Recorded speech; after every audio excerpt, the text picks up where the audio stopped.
Bien.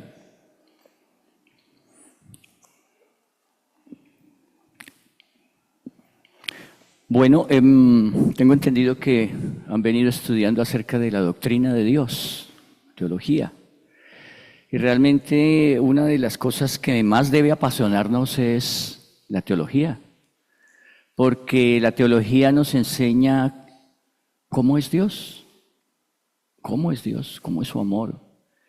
Y creo que como creyentes tenemos que tener bastante claridad en cuanto a lo que es la persona de Dios.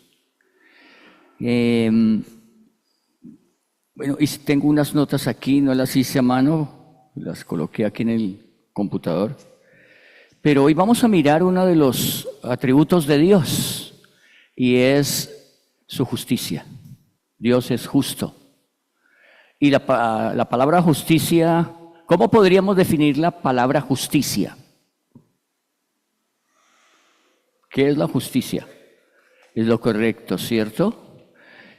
Dios es justo. Y la palabra justicia es dar a cada uno lo que merece. ¿Sí? Eso es la justicia. Nosotros fuimos hechos justos porque Cristo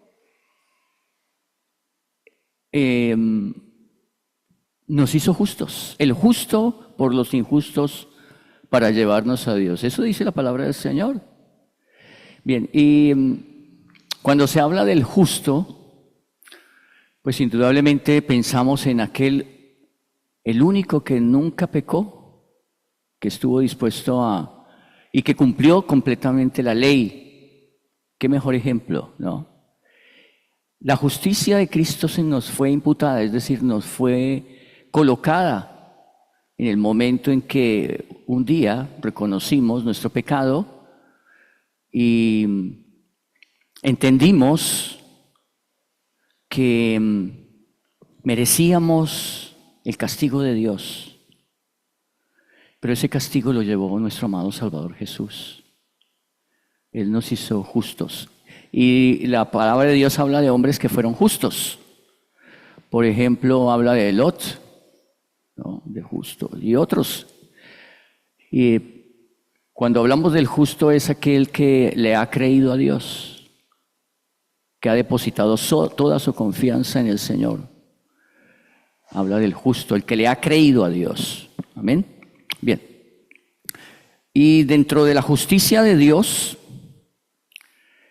hay algo de lo que poco hablamos, y es de la ira de Dios. Algunos piensan que la ira de Dios es otro atributo de Dios, pero realmente no es otro atributo de Dios, hace parte de la justicia de Dios. La ira de Dios viene ¿por qué? ¿Por qué causa? Y vamos a mirarla. Sí, tengo aquí algunas preguntas, y porque es bueno preguntarnos, ¿no? Cuando hablamos acerca de lo que es la ira de Dios. Y quise, en cierta manera, direccionar hacia la ira de Dios, porque es parte de su justicia, es del atributo divino, que es Dios es justo, hace justicia, da a cada uno lo que merece. Bien, la primera pregunta es ¿qué es? Y he escrito aquí que es la respuesta justa de Dios por causa de la maldad y el pecado del ser humano. Es decir, la respuesta de Dios, la ira es la respuesta de Dios y es la respuesta justa de Dios por causa del pecado del ser humano.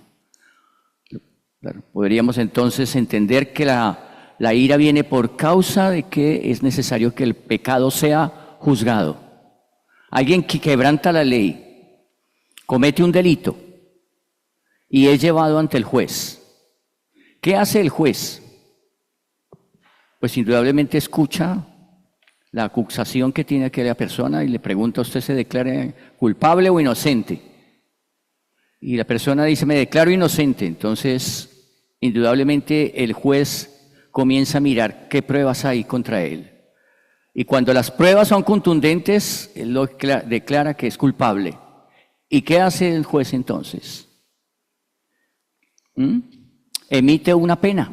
Dice, vas a ir a la cárcel durante 15 años por el delito que cometiste. ¿Eso significa que el juez es malo? ¿El juez es malo?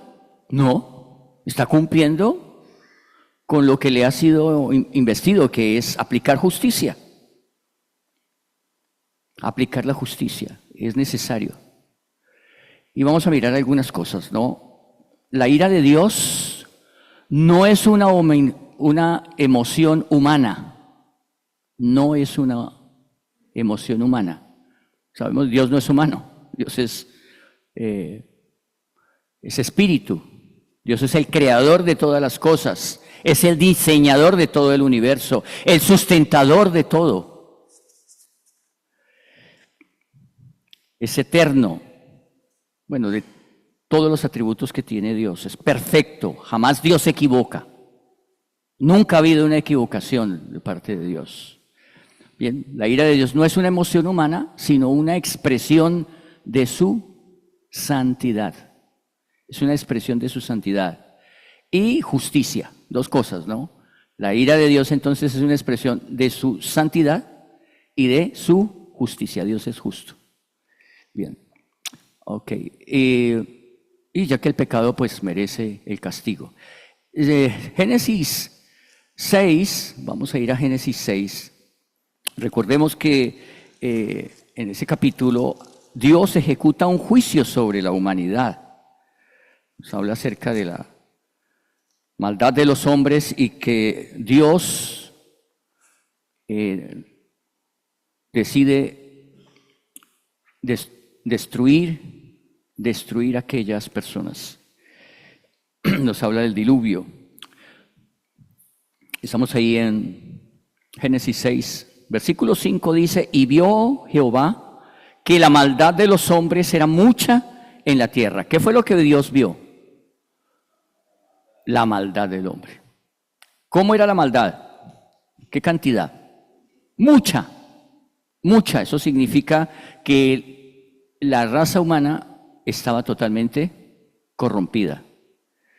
Y dice, y que todo designio de los pensamientos del corazón, qué tremendo, de los pensamientos del corazón de ellos era de continuo solamente ¿a qué? Al mal.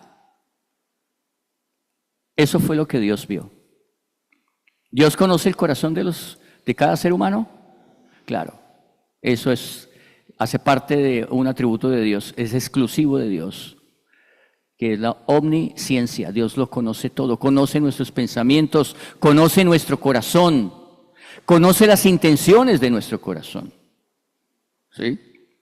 Versículo 6, mire, este es un versículo que inicialmente cuando por primera vez lo vi, hace varios años atrás, no muchos, pero hace algunos, casi 40 años, me causó bastante impresión y se arrepintió Jehová de haber hecho hombre en la tierra y le dolió, ¿en dónde? En su corazón. Pues aquí hay algunas cosas, uno podría pensar, bueno, primero, ¿Dios tiene corazón? Pensé en eso, ¿no? Pero aquí habla del arrepentimiento. Ahora, la palabra arrepentimiento no significa que Dios se equivocó, porque uno dice, oiga, me arrepiento de haber hecho esto porque lo hice mal, ¿verdad? Pero aquí la palabra arrepentimiento no significa que Dios hizo algo mal, que se equivocó. Dios no puede equivocarse. La palabra arrepentimiento es que hubo dolor en la persona de Dios, en lo que es Dios. Hubo dolor por lo que estaba sucediendo con aquellos que había creado. Y cuando finaliza el versículo 6 nos muestra que dolió en su corazón. Es decir, en lo más íntimo de Dios hubo un dolor profundo por causa del hombre. Ahora dice verso 7, y dijo Dios a Dios, Dios toma aquí una decisión. Dice, raeré de sobre la faz de la tierra los hombres que he creado, desde el hombre hasta la bestia y hasta el reptil y las aves del cielo, pues me arrepiento. Otra vez se utiliza la palabra arrepentimiento, ¿no? ¿verdad? De haberlo hecho. No porque, vuelvo y repito, no porque Dios se haya equivocado, sino porque hay un profundo dolor. Uno pensaría, el ser humano, que pues a Dios no le afecta nuestro pecado. ¿Cómo le va a afectar? ¿Qué piensan? ¿Sí afecta a Dios nuestro pecado? No porque en cierta manera entre en depresión Dios, ni nada de esto, ¿no? De ninguna manera. Pero a Dios sí le afecta nuestro pecado. Le molesta nuestro pecado, indudablemente. Y por esa razón Dios juzga el pecado. ¿Y de qué manera tan fuerte, no? Sabemos que en el contexto de este capítulo, Dios levanta a un hombre o llama a un hombre que es Noé y le dice: voy a destruir la tierra. 120 años dio Dios. 120 años. Ese versículo muchas veces dice que la vida del ser humano iba a ser hasta los 120 años, ¿no es cierto? Entonces dice, bueno, de allá para acá, pues los años, por ejemplo, Noé, ¿cuántos años vivió? 600, ¿cierto? Y otros vivieron más, como Matusalén, 969 años. Y entonces dice, no, entonces ahí Dios tomó la decisión de acortar la vida más a 120, pero Dios dio 120 años para que el hombre se arrepintiera. ¿Creen ustedes que es poco tiempo, 120 años? Pues en el tiempo de Dios, en la eternidad de Dios es muy poco, pero para nosotros es toda una vida, 120 años. ¿Verdad? Pero Dios dio 120 años. Eso fue el tiempo que duró Noé construyendo el arca. Y todos veían ahí que el hombre estaba haciendo una barca ahí en medio de un terreno donde no había casi agua cercana, y la gente le preguntaba, este señor se volvió loco ahí. Pero él, su predicación, inclusive, la Escritura habla de Noé como pregonero de justicia. Y él hablaba a todos: Dios va a destruir la tierra y estoy construyendo, todos los hombres de la tierra los va a juzgar, y estoy construyendo un arca. Los invito para que se unan al arca. Que indudablemente la gente seguro lo tachó de loco. Y solamente 8 se salvaron. Bien. Otra de las cosas que vamos a mirar es que esto que hemos hablado es acerca de lo que es la ira de Dios, que viene por causa de la justicia, ¿verdad? Ahora, la necesidad, pensaba en la necesidad. Hay una necesidad de la ira de Dios. ¿Y por qué? Entonces esa palabra, digamos que esa necesidad habla de un por qué es necesario hacerlo. El por qué, la razón de la ira de Dios. La ira de Dios viene porque Dios juzga el pecado. Romanos 1:18. Vamos a ir a Romanos 1:18, hermanos.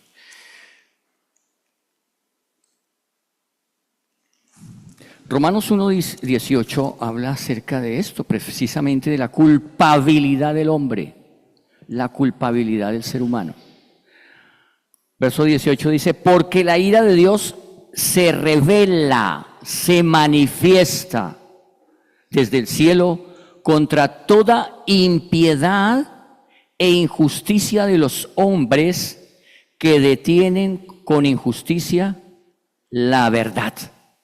Entonces, el porqué de la ira de Dios, que hace parte del atributo de Dios, de su justicia, que Dios es justo, a cada uno da lo que merece, ¿no? La ira de Dios se revela desde el cielo contra toda ¿qué? Impiedad, contra toda injusticia de los hombres que detienen con injusticia la verdad. Así que podemos ver que la ira de Dios se revela desde el cielo contra toda injusticia e impiedad. Dios castiga la injusticia. Aquel que ha quebrantado la ley de Dios, los principios de Dios, merece un juicio, un castigo. Colosenses capítulo 3, vamos a ir a Colosenses. Colosenses capítulo 3. Dice en el versículo 5, Colosenses 3, 5. ¿Estamos ahí? Dice así: haced morir pues lo terrenal en vosotros, fornicación, impureza, pasiones desordenadas, malos deseos y avaricia, que es idolatría. Sabemos qué es la idolatría, ¿no? Es adorar, postrarse ante un ídolo. En este caso, la avaricia es el amor a las cosas del mundo, a las cosas materiales, al dinero, a las posesiones. Eso es avaricia, la avaricia. Dice, cosas por las cuales la ira de Dios viene sobre los hijos ¿de qué? Desobediencia. Y aquí habla otra vez de la ira de Dios. Así que la ira de Dios es un tema bien importante. Comprender el por qué viene la ira de Dios, porque es una necesidad que Dios juzgue el pecado del hombre. Dice, en las cuales vosotros también anduvisteis en otro tiempo cuando vivíais en ellas. Y está hablando a nosotros los creyentes, acerca de que para nosotros estas cosas que son aquí enumeradas, como la fornicación, como la impureza, como las pasiones desordenadas, como los deseos y como la avaricia, todo esto era parte de nuestra vida, era parte de nuestra vida. Pero Dios aún juzga eso,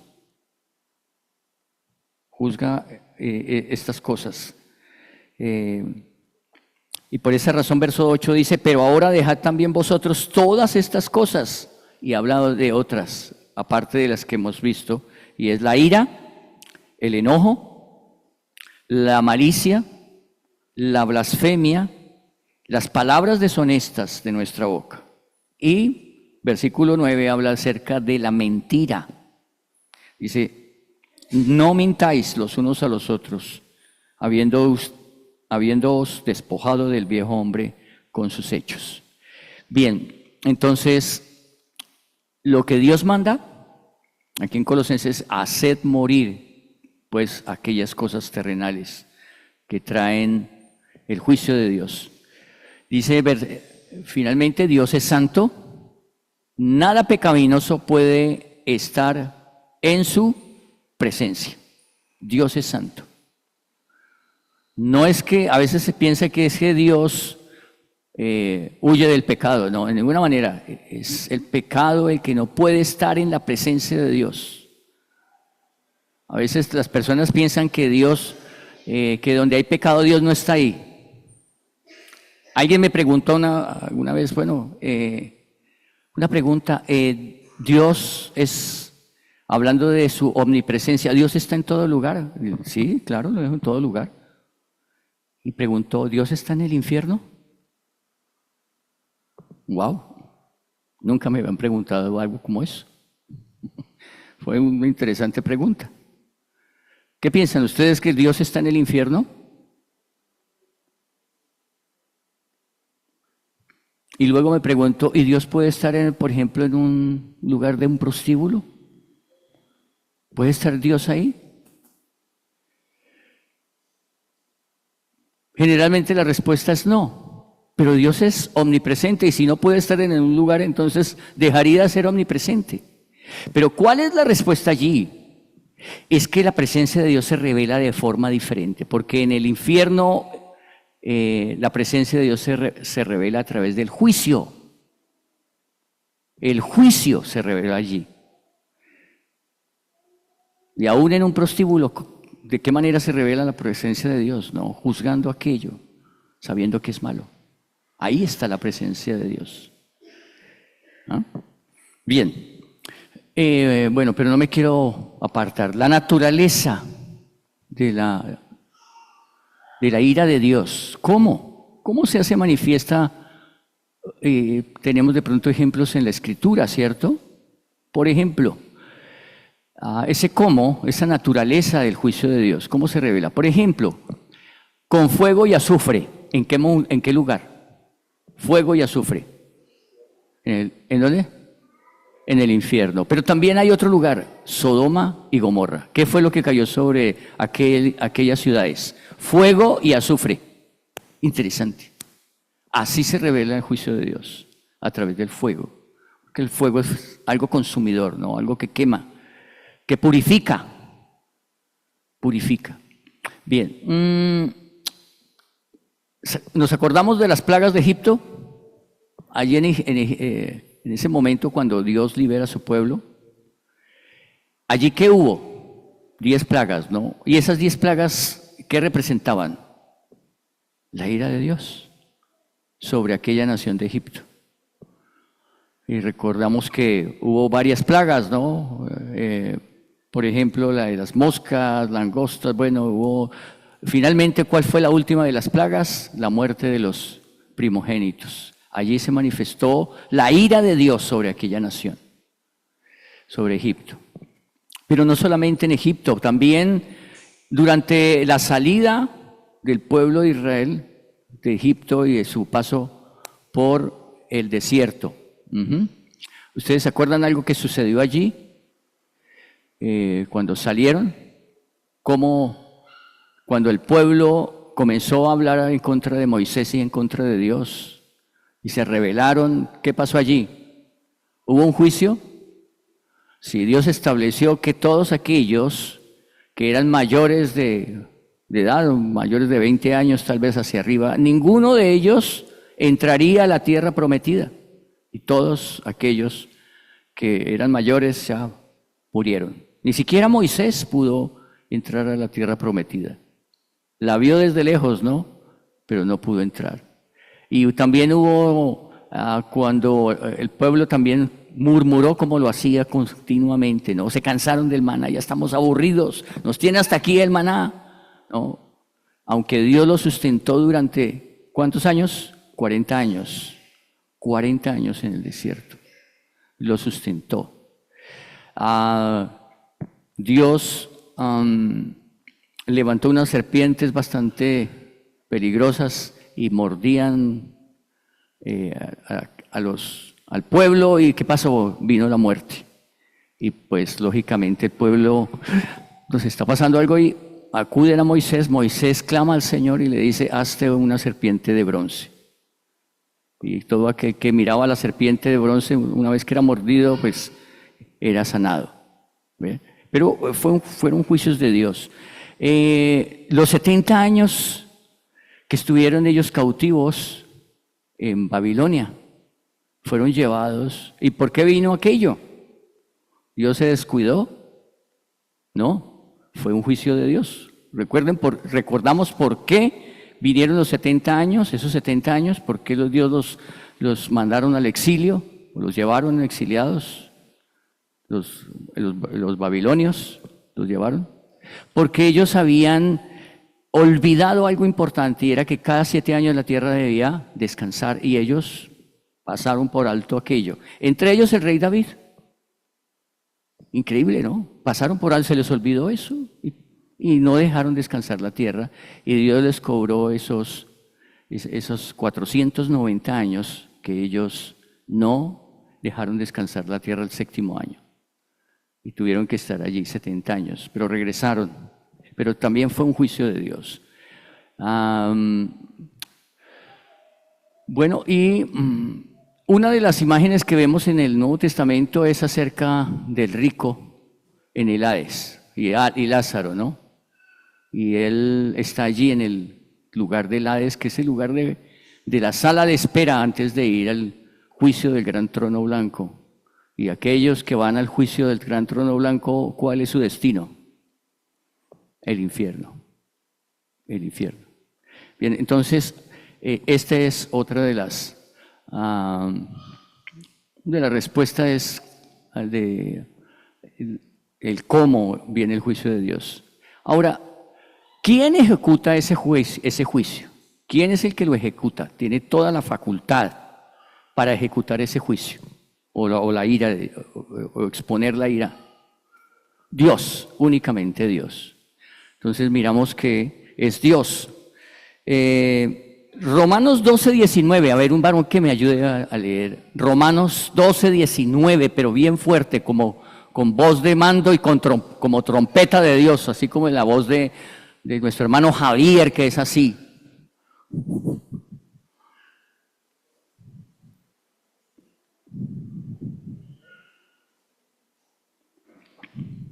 Hola, hola.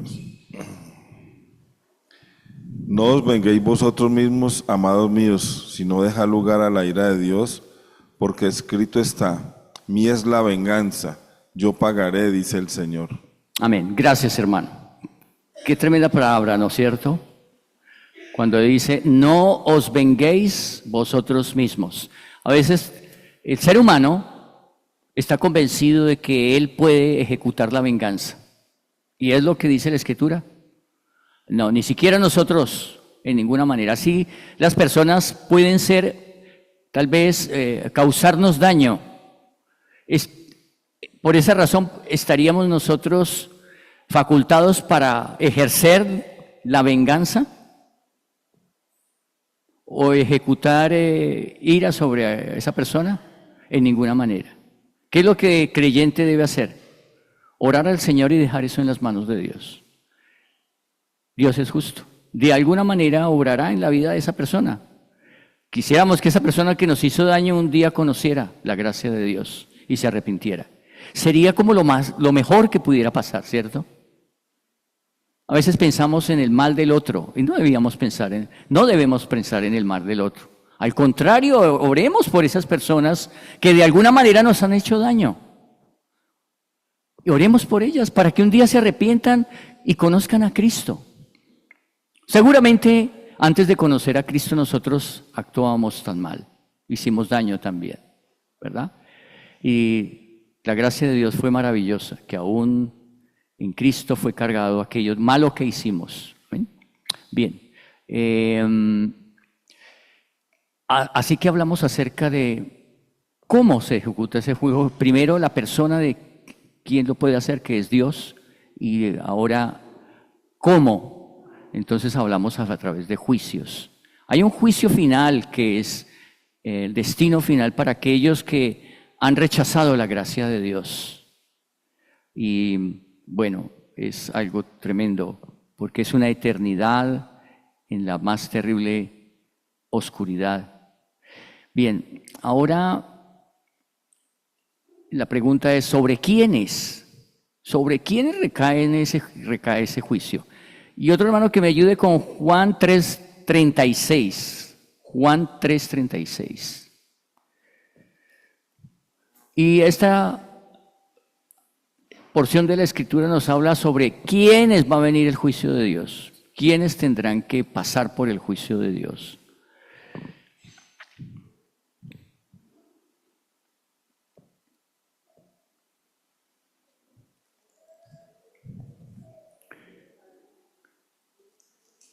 ¿Sí? ¿Ya?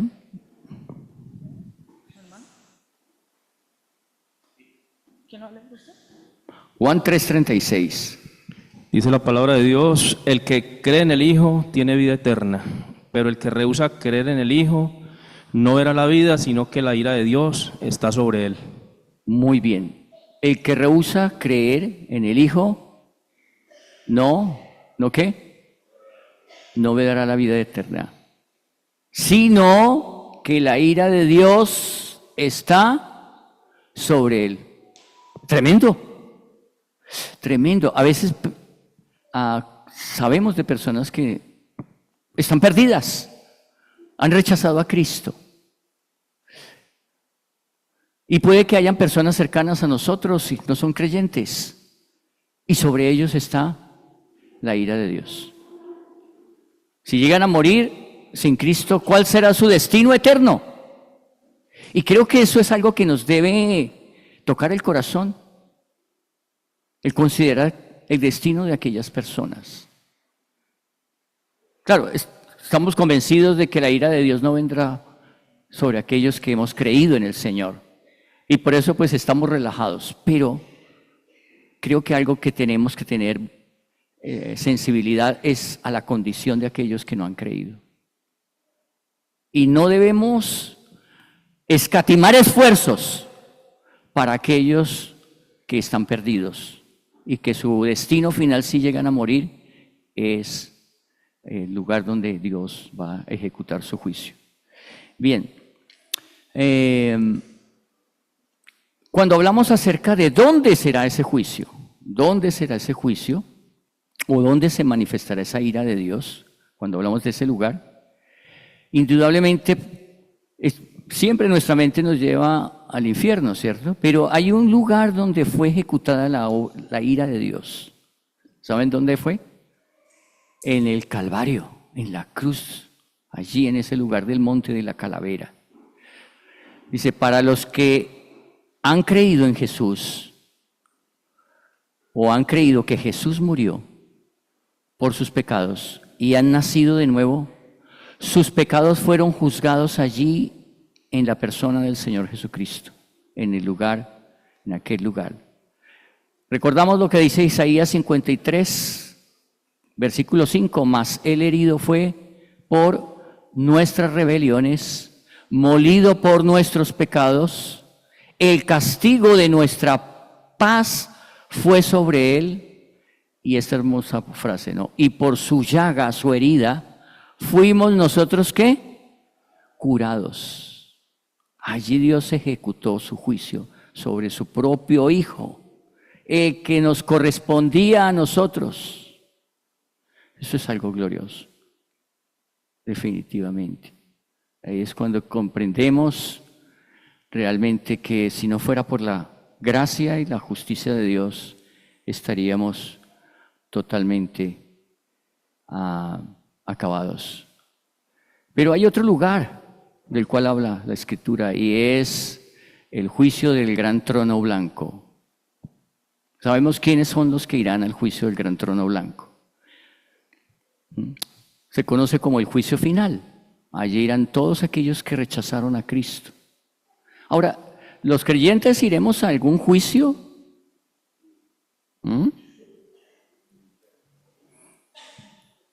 Bueno, habla del tribunal de Cristo. Pero allá no es para definir si eres salvo o no. ¿Qué se va a juzgar en el tribunal de Cristo? ¿Nuestras qué? Exactamente, nuestras obras. ¿Cierto? Algunos recibirán recompensa, otros nada. ¿Cierto? Bueno, estarán en la presencia del Señor, pero allí habrán galardones. Ahora esos galardones no son para la persona que los recibe, sino para colocarlas a los pies de Cristo, ¿verdad? Bien, pero indudablemente es un juicio por las obras, pero no tiene que ver con aquel que no hizo algún mérito, entonces va a salir descartado. No, de ninguna manera. Sí, será salvo, ¿no? Pero no recibirá galardón. Bien, Apocalipsis 20, 13, 15 dice, y el mar entregó los muertos que había en él. Estaba hablando del gran trono blanco, que es para aquellos que rechazaron la gracia de Dios, no se arrepintieron de sus pecados y se negaron a creer en Cristo. Dice, y el mar, estoy leyendo el versículo 13, entregó los muertos que había en él, y la muerte y el Hades entregaron los muertos que había en ellos. Aquí habla acerca de el mar y la muerte. Y fueron entregados y fueron juzgados cada uno según sus obras. Y la muerte y el Hades fueron lanzados al lago de fuego. Y esta es la muerte segunda, y el que no se halló inscrito en el libro de la vida fue lanzado al lago de fuego. Entonces, aquí habla acerca del lago de fuego. Antes habla del Hades. El Hades es como la sala de espera. Y aquellos que están allí en el Hades están esperando ¿qué? El juicio del gran trono blanco. El juicio del gran trono blanco. Claro, ninguno de ellos será salvo, pero pasarán por el juicio del gran trono blanco. Bien, ahora la Biblia también habla acerca de otro juicio, y es el juicio contra Satanás, la bestia y el falso profeta. Y dice, y el diablo, estoy hablando de Apocalipsis 20:10. Y aquí es, de otra manera, se revela revela la ira de Dios, no solamente contra los seres humanos, pero específicamente contra los ángeles que cayeron, cuya cabeza de los ángeles es Satanás, el diablo. ¿Sí? Todos ellos también serán llevados a juicio. Dice, y el diablo que los engañaba fue lanzado, ¿en dónde? En el lago de fuego y azufre, donde estaba la bestia y el falso profeta, y serán atormentados día y noche por los siglos de los siglos. Y esto nos habla acerca de la justicia y de la ira de Dios sobre el pecado. El tiempo, vamos a hablar del tiempo, ya casi termino. ¿Hasta qué horas tengo? 9:30. Ok, perfecto. No creo que me demore hasta las 9:30, pero bueno, dice el tiempo. ¿Cuándo sucedió o sucederá estos juicios? Bien, entonces, en primer lugar, hablamos del juicio del pecado en el Calvario. ¿Cuándo sucedió eso? Hace más de 2000 años. Allí Dios juzgó el pecado y fue su Hijo quien cargó, en cierta manera, Él cargó nuestro pecado. ¿Sí? El justo por los injustos, para llevarnos a Dios. El juicio del gran trono blanco, ¿cuándo será? Pues no podríamos colocar una fecha, pero será luego del reinado de Cristo durante los 1000 años, después del milenio, ¿no? Bien, el juicio contra el diablo, la bestia y el falso profeta será después que se cumplan los 1000 años del reinado de Cristo. Y finalmente hay una conclusión que coloqué y es, ¿y ahora qué? Cuando escuchamos estas cosas, estas verdades de la palabra de Dios sobre la ira de Dios, porque muchas veces hablamos acerca del amor de Dios y amén, claro, el amor de Dios se ha manifestado de qué manera. Dios es paciente, no queriendo que el ser humano se pierda, sino que todos procedan al arrepentimiento, ¿sí? Pero, ¿y ahora qué? Frente a lo que hemos visto y escuchado a través del testimonio de las Escrituras sobre la ira de Dios por causa del pecado y los juicios que Dios ha establecido para la satisfacción de su justicia. Y podríamos preguntarnos en esta mañana, ¿en qué condición? Primero nos encontramos nosotros y estamos convencidos de que los que estamos aquí hemos creído en el Señor y somos salvos. Pero no sabemos si de pronto alguno que está aquí en esta mañana aún no es salvo. Y la pregunta es, ¿qué pasará si llegas a morir? Alguna vez escuché esta frase, ¿no? Un niño de 30 minutos de haber nacido es lo suficientemente, ¿cómo llamarlo? Tiene la suficiente edad para morir. O sea, nadie puede decir voy a llegar hasta los 90 años o hasta los 80 o hasta los 70, no sabemos. En cualquier momento partimos de este mundo. He conocido personas muy jóvenes y uno podría decir, este muchacho lleno de vida, y resultó con un cáncer terminal. 17 años. Y uno dice, no puede ser posible, porque uno pensaría pues que los que mueren son los más viejitos, los que tienen más de 80, 90 años, pero no es así. Y eso nos debe llevar a considerar esto, ¿no?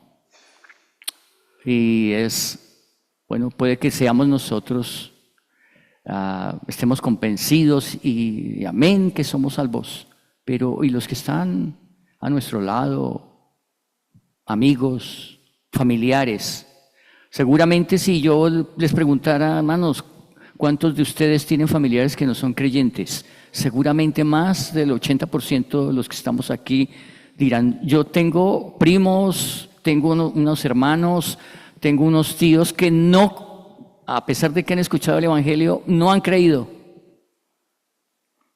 Pero es entonces nuestra responsabilidad orar e interceder por ellos ante Dios. Solo Dios puede preparar el corazón de una persona. Hay personas que han hecho su decisión de fe 10 minutos antes de fallecer. Están en un hospital y están agonizando. Mi padre fue uno de ellos, mi papá biológico. Lo vi 5 veces en mi vida. Él fue uno de los padres que embarazó y así como en el tiempo de diciembre los cohetes desapareció, y lo vi 5 veces en mi vida. 5 veces. La última vez que fui a visitarlo, estaba agonizando en un hospital en Bogotá. Y ese día estaba yo trabajando, pedí permiso y pues me dieron permiso. Llegué después de la hora de visitas, pero pues aproveché y en ese tiempo estaba en la Fuerza Aérea y fui con mi uniforme y hablé con la persona encargada y me dijo, no, siga. Y dije, mi padre está ahí y está agonizando y quiero hablar con él. Y lo primero que le pregunté, ¿cómo estás? Me dijo, no, tranquilo, yo estoy seguro que me voy a levantar de esta. Y tuve que ser bastante fuerte con él y le dije, no, papá, seguramente de aquí no vas a salir. Y tal vez esta noche vas a partir. Y le hablé acerca del amor de Cristo. Yo le pregunté, ¿estás preparado para este momento? ¿Sabes tú que si no está Cristo en tu corazón, si tú no has creído en el Señor Jesucristo, este es el momento de hacerlo? ¿Quieres hacerlo? Me dijo, sí. Y efectivamente aquel día, pues, él aceptó al Señor, expresó que él quería hacerlo. Y ya me retiré, era necesario salir. Y a las 8:40 de la noche, una tía me llamó y me dijo, su papá acabó de morir. Espero que él haya hecho una decisión de fe. Y bueno, hermanos, creo que era lo que quería compartir acerca de lo que es la justicia de Dios. Les invito a que inclinemos nuestro rostro y intercedamos por aquellos que aunque han escuchado el Evangelio, realmente no lo han tomado en serio. O aplazan para decir, no, yo todavía soy muy joven y voy a vivir mi vida un poco más y a disfrutar de todos los placeres de este mundo y después sí me arrepiento. ¿Y qué tal si no tienes esa oportunidad para hacerlo? ¿Qué tal que no? Querido Dios, gracias te damos en esta mañana por tu justicia. ¿Quién mejor que tú, Señor, sabes y conoces las intenciones de cada uno de nuestros corazones? Gracias te damos, Señor, por tu bondad.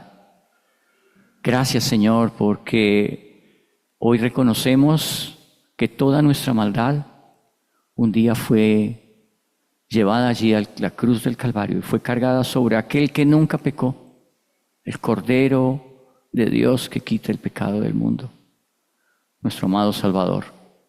Te agradecemos, Señor. Queremos en esta mañana aprovechar este tiempo de oración para implorarte por aquellos seres queridos, aquellos parte de nuestra familia que aún no han creído, Señor. Aún por estas personas que conocemos, que son amigos de muchos años, pero que nunca han tomado en serio, Señor, el reconocer su necesidad de ti, el reconocer su pecado y arrepentirse.